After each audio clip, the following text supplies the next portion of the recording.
Doctor BR Ambedkar ఆశయాల సాధన కోసం ఆయన పేరు మీద ఏర్పాటు చేసిన ప్రతిష్టాత్మక అంబేద్కర్ చైర్ పరిధిలోనే ఒక దళిత పరిశోధక విద్యార్థి కుల వివక్షకు మానసిక వేధింపులకు గురి కావడం ప్రస్తుతం ఆంధ్రప్రదేశ్ వ్యాప్తంగా తీవ్ర సంచలనం సృష్టిస్తోంది.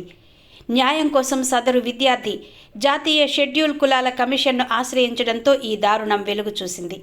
ప్రస్తుతం ఈ వ్యవహారం రాష్ట్ర వ్యాప్తంగా తీవ్ర దుమారం రేపుతోంది.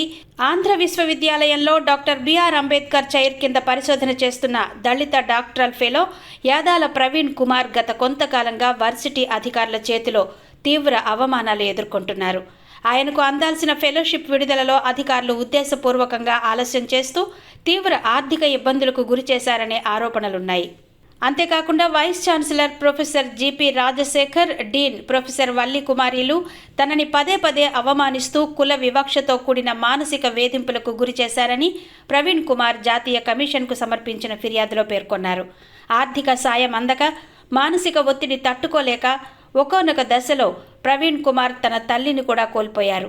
అయినప్పటికీ విశ్వవిద్యాలయ అధికారులు కనీస మానవత్వం చూపకుండా మరింత వేధించారని ఆయన కన్నీటి పర్యంతమయ్యారు.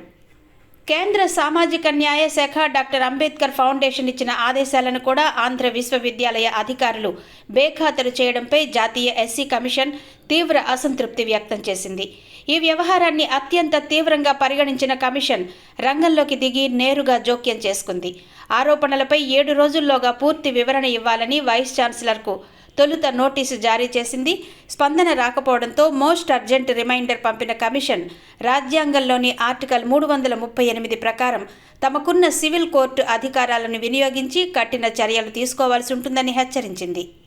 విశాఖపట్నం పోలీస్ కమిషనర్కు ప్రత్యేక లేఖ రాసిన కమిషన్ బాధ్యులపై ఎస్సీ ఎస్టీ అట్రాసిటీస్ చట్టం కింద కేసు నమోదు చేసే అంశాన్ని పరిశీలించాలని ఆదేశించింది.